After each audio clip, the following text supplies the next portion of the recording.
बिस्मिल्लाहिर्रहमानिर्रहीम। अस्सलामुअलैकुम। Chemistry class 10 chapter number 9। आज का हमारा टॉपिक है importance of equilibrium constant. Equilibrium constant जो है ये केमिकल इंडस्ट्री में और किसी भी केमिस्ट के लिए बहुत ज़्यादा अहम होता है। इसमें जब हम इक्विलिब्रियम कांस्टेंट यानी केसी जो फाइंड आउट करते हैं उससे हमारे पास इक्विलिब्रियम कांस्टेंट या केसी की एक वैल्यू आ जाती है। उस वैल्यू से हम केमिकल इंडस्ट्री में रिएक्शन के बारे में बहुत अच्छे तरीके से जो है वो पहले से प्रिडिक्ट कर सकते हैं। प्रिडिक्ट का मतलब होता है पेश गोई करना, किसी चीज़ के बारे में पहले से बता देना। अब यहाँ पर जो साइंटिफिक नॉलेज है इक्विलिब्रियम कांस्टेंट का, उसकी बुनियाद पर पहले से बता सकते हैं। तो इसमें दो हवालों से हमारे लिए अहम होता है जहाँ पर हम ये प्रिडिक्शन कर सकते हैं। पहला डायरेक्शन ऑफ द रिएक्शन, कि इंडस्ट्री के अंदर कोई प्रोडक्ट कोई केमिकल बनाया जा रहा है तो उसमें हम किसी भी लम्हे पर उसको चेक करके ये बता सकते हैं कि इक्विलिब्रियम हासिल होने तक, यानी ये रिएक्शन जो है इसने जब तक इक्विलिब्रियम हासिल करना है उसके लिए इसकी डायरेक्शन क्या होगी, इसको किस डायरेक्शन में फेवर दी जाए ताकि जल्द अज जल्द इक्विलिब्रियम कायम हो जाए। जल्द से जल्द इक्विलिब्रियम कायम होना ज़रूरी इसलिए होता है जब इंडस्ट्री होती है उसके अंदर जो केमिकल रिएक्टर है उसके अंदर रिएक्शन हो रहा है तो उसमें बहुत से वसाइल इस्तेमाल हो रहे हैं, जिसमें जो है वो प्लांट है उसकी रनिंग कॉस्ट है, इलेक्ट्रिसिटी की कॉस्ट है, लेबर है, दीगर चीज़ें हैं। तो जितना ज़्यादा टाइम लगेगा रिएक्शन को मुकम्मल होने में कॉस्ट उतनी बढ़ती जाएगी। तो इसके लिए ज़रूरी है कि रिएक्शन को जल्द से जल्द मुकम्मल किया जाए ताकि हमारी कॉस्ट कम से कम आए। सेकंड है extent of reaction. Extent of reaction का मतलब ये है कि किस हद तक रिएक्टेंट प्रोडक्ट में तब्दील होंगे और इक्विलिब्रियम कायम हो जाएगा। यानी जब इक्विलिब्रियम कायम होगा तो उसमें हमें कितने प्रोडक्ट मिल सकते हैं। बाद रिएक्शन ऐसे होते हैं जिनमें जल्द ही इक्विलिब्रियम कायम हो जाता है तो उससे हमें प्रोडक्ट जो है वो बहुत कम हासिल होंगे। तो जो रिएक्शन करवाया जाता है या इंडस्ट्री बनाई जाती है या कायम की जाती है उसका मकसद ये होता है कि उसे हमने प्रोडक्ट बनानी है जो कि हमारे केमिकल्स होते हैं। तो ये दो हवालों से हमारी मदद करता है। डायरेक्शन ऑफ रिएक्शन, कि रिएक्शन को जल्द से जल्द इक्विलिब्रियम तक लाने के लिए उसकी डायरेक्शन क्या होगी, किस डायरेक्शन को हम फेवर करें ताकि रिएक्शन इक्विलिब्रियम हासिल कर ले ताकि प्रोसेस मुकम्मल हो जाए। और दूसरा कि मुख्तलिफ केमिकल रिएक्शंस उनकी हद क्या है, यानी किस हद तक हमें उसमें से प्रोडक्ट हासिल हो सकते हैं। अगर जो है बजाय इसके हम पहले केमिकल इंडस्ट्री इस्टेब्लिश करें फिर उसमें रिएक्शन करें उसके बाद हमें पता चले कि जो रिएक्शन हम करवा रहे हैं इसमें तो प्रोडक्ट बहुत मामूली मिकदार में हासिल हो रहा है, अखराजात बहुत ज़्यादा आ रहे हैं, तो हमें पहले से उसकी कैसी वैल्यू से अंदाज़ा हो जाएगा कि इससे हमें कुछ हासिल होने वाला है या नहीं। तो इसमें पहला जो बेनिफिट है वो है predicting direction of reaction. Direction of reaction की प्रिडिक्शन करना। डायरेक्शन ऑफ रिएक्शन जो है वो दो होती हैं, फॉरवर्ड और रिवर्स। रिएक्टेंट का प्रोडक्ट में चेंज होना फॉरवर्ड डायरेक्शन है और प्रोडक्ट का वापस रिएक्टेंट में चेंज होना रिवर्स डायरेक्शन है। तो इसके लिए जब किसी भी केमिकल इंडस्ट्री में जो है वो केमिकल रिएक्शन हो रहा है और हमने उसको तकमील तक पहुंचाना है तो उसकी हम जो है वो पेशगोई कैसे कर सकते हैं।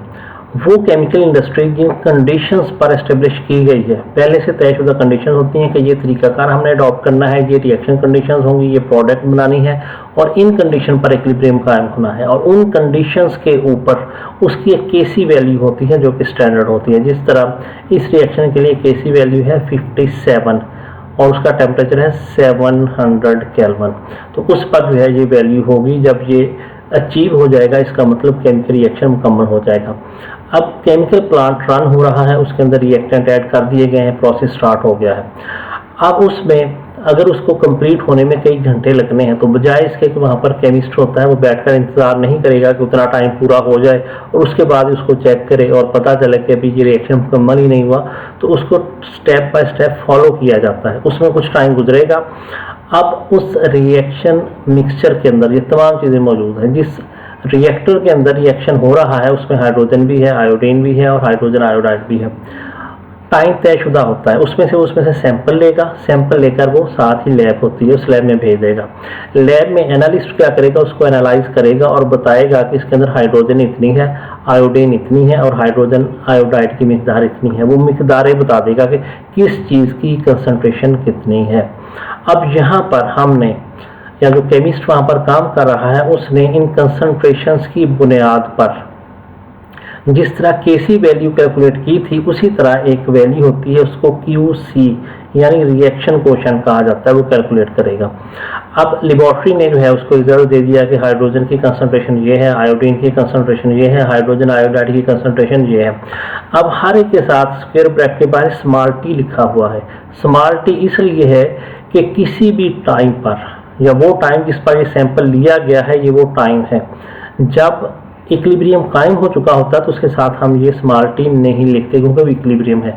लेकिन यहाँ पर अभी इक्विलिब्रियम कायम नहीं हुआ, किसी भी टाइम वो सैंपल ले लिया, उसके साथ टी लिख दिया और उसके बाद QC फाइंड आउट करना है। QC और KC को मालूम करने का तरीका सेम है, उसमें कोई फर्क नहीं है। उसी तरह ऊपर प्रोडक्ट, नीचे रिएक्टेंट, और जो लेबोरेटरी से रिजल्ट आया वो मोलर कंसंट्रेशन लिखेंगे और हमारे पास एक रिजल्ट आ जाएगा।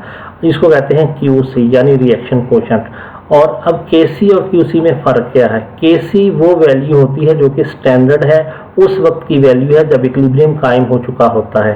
QC वो वैल्यू है, इसका अभी हमें नहीं पता रिएक्शन का स्टेटस क्या है। सैंपल लिया, लैब से कंसंट्रेशन चेक की और जिस तरह KC कैलकुलेट करते हैं एग्जैक्टली उसी तरह इसको कैलकुलेट किया, जो जवाब आया वो QC है।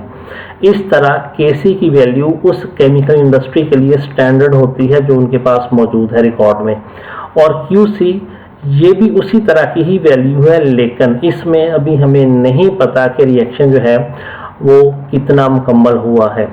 अब हमने इसको किसी भी टाइम पर सैंपल लिया और उससे ये वैल्यू कैलकुलेट की और हमारे पास QC की वैल्यू आ गई स्पेसिफिक टाइम पर।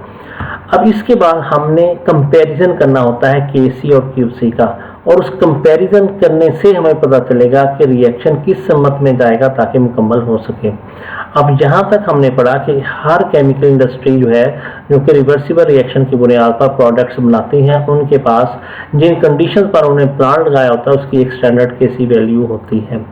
अब रिएक्शन जब स्टार्ट हो गया है तो वहाँ पर जो केमिस्ट है वो थोड़ी देर बाद वहाँ से सैंपल लेगा और लैब में भेज देगा। लैब में एनालिस्ट उसको एनालाइज करके बता देगा कि इसमें रिएक्टेंट और प्रोडक्ट्स में से हर एक की कंसंट्रेशन बता देगा, और उसके साथ हम स्मॉल टी लिखेंगे और उसको फिर जिस तरह KC मालूम करते हैं एग्जैक्टली वैसे ही मालूम करना है, लेकिन वो QC यानी रिएक्शन कोएफिशिएंट कहलाएगा।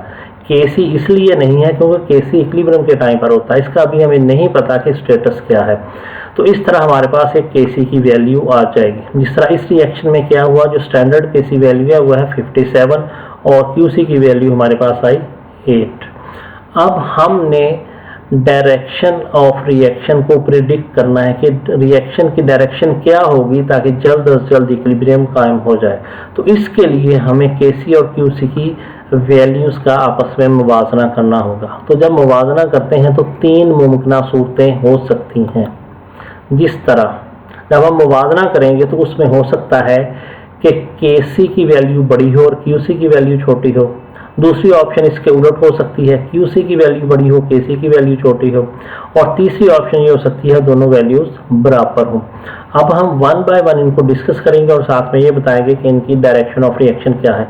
अब यहाँ पर है KC is greater than QC या QC is smaller than KC। यहाँ पर आप देखें तो ये QC है और ये KC है। KC का दायरा बड़ा है, इसका मतलब ये है कि इसकी वैल्यू ज़्यादा है, और QC का दायरा छोटा है, इसका मतलब इसकी जो है वो वैल्यू कम है। और यहाँ पर भी KC is greater than QC है। तो ये सिंबॉलिकली जो है वो शो किया गया ताकि वाज़ेह तौर पर नजर आए। अगर KC की वैल्यू जो स्टैंडर्ड है वो ज़्यादा है और जो हमने पार्टिकुलर टाइम पर कैलकुलेट की QC वैल्यू वो छोटी है, तो इसका मतलब ये है कि इक्विलिब्रियम हासिल करने के लिए रिएक्शन को फॉरवर्ड जाना होगा, यानी मज़ीद रिएक्टेंट प्रोडक्ट में तब्दील होंगे, तब जाकर इक्विलिब्रियम कायम होगा। दूसरी पॉसिबिलिटी है कि अगर QC की वैल्यू बड़ी है, KC की वैल्यू छोटी है, तो इसका मतलब ये है कि इक्विलिब्रियम कायम होने के लिए रिवर्स रिएक्शन होगा, तब जाकर इक्विलिब्रियम कायम होगा।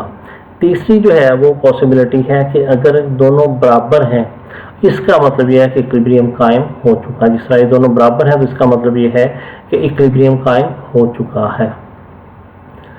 अब दूसरा इसका इस्तेमाल क्या है, वो है प्रिडिक्टिंग एक्सटेंट ऑफ रिएक्शन, कि रिएक्शन की हद की पेशगोई करना, यानी ये बताना किसी की वैल्यू को देखकर कि इसमें कितने प्रोडक्ट हासिल होंगे, यानी कितने रिएक्टेंट प्रोडक्ट में तब्दील होने के बाद इक्विलिब्रियम कायम हो जाएगा, यानी किस हद तक रिएक्शन मुकम्मल होगा।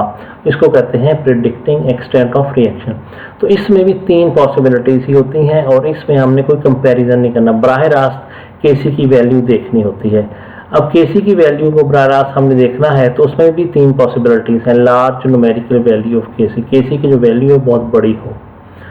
सेकंड पॉसिबिलिटी हो सकती है कि small numerical value of Kc, Kc की वैल्यू बहुत छोटी हो। और तीसरी पॉसिबिलिटी हो सकती है numerical value of Kc is neither small nor large, कि वो दरमियानी सी वैल्यू, ना बहुत बड़ी है और ना ही बहुत छोटी है।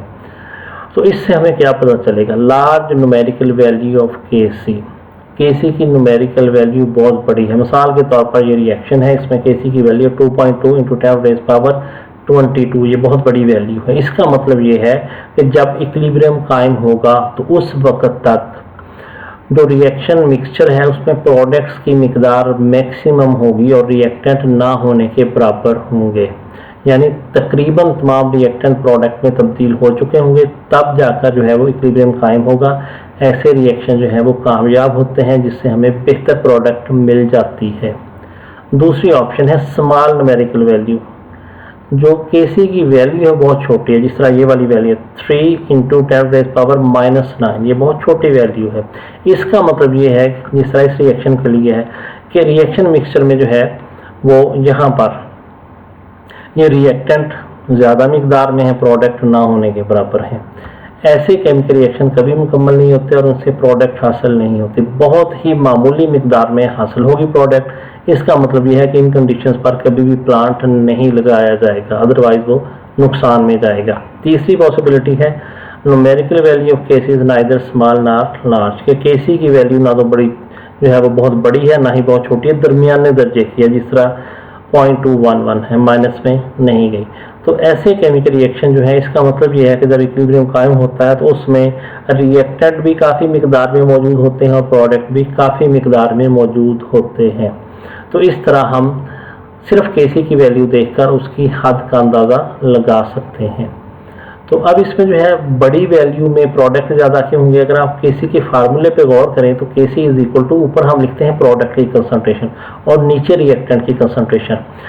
अब जब ऊपर की वैल्यू जितनी बड़ी होगी, नीचे वाली वैल्यू उतनी ही छोटी होगी। जब उसको डिवाइड करेंगे आंसर उतना ही बड़ा आएगा। यानी ऊपर प्रोडक्ट्स हैं, प्रोडक्ट्स की वैल्यू जितनी ज़्यादा होगी और नीचे रिएक्टेंट है, रिएक्टेंट की मिकदार उतनी ही ऑटोमेटिकली कम हो जाएगी। जब डिवाइड करेंगे तो आंसर बड़ा आएगा, Kc की वैल्यू बड़ी होगी, मतलब प्रोडक्ट्स ज़्यादा है। अगर जो है वो Kc की यदि वैल्यू छोटी है तो इसका मतलब ये है कि ऊपर जो प्रोडक्ट्स हैं उनकी वैल्यू छोटी है, नीचे रिएक्टेंट है उनकी वैल्यू बड़ी है। जब उसको डिवाइड करेंगे तो आंसर छोटा आएगा। इसी तरह जो है वो हम जब डायरेक्शन को प्रेडिक्ट करते हैं उसकी बुनियाद भी इसी चीज़ पर होती है कि अगर हम यहाँ पर कहते हैं कि रिएक्शन फॉरवर्ड जाएगा तो इसका मतलब ये है कि Qc की वैल्यू छोटी आई है। छोटी क्यों आई है? कि प्रोडक्ट कम मिकदार में बने थे, प्रोडक्ट की वैल्यू कम है, रिएक्टेंट की वैल्यू ज़्यादा है। डिवाइड करेंगे आंसर छोटा आएगा, Kc की वैल्यू बड़ी है, तो रिएक्शन फॉरवर्ड सिमत में जाएगा। जब फॉरवर्ड सिमत में जाएगा, फॉरवर्ड डायरेक्शन में, तो उसके नतीजे में प्रोडक्ट की मिकदार में इजाफा होगा, प्रोडक्ट की वैल्यू बड़ी होगी, रिएक्टेंट की वैल्यू कम हो जाएगी। डिवाइड करेंगे आंसर बड़ा आएगा। तो ये इस चीज़ की बुनियाद पर होता है। अगर आप Kc को कैलकुलेट करने का जो फार्मूला है उस पर फोकस करें तो ये चीज़ें जो हैं वो ज़्यादा क्लैरिफाई हो जाएंगी। तो ये एक्सरसाइज का लॉन्ग क्वेश्चन नंबर 4 है, ये पेज नंबर 12 पर है। पेज नंबर 12, 13 कंप्लीट और 14 पर भी 1.5 लाइन है। ये काफ़ी बड़ा क्वेश्चन है लेकिन पेपर के पॉइंट ऑफ व्यू से ये काफ़ी अहम सवाल है। इसको आपने मुकम्मल याद करना है और लिखकर सबमिट करना है। अल्लाह हाफिज़।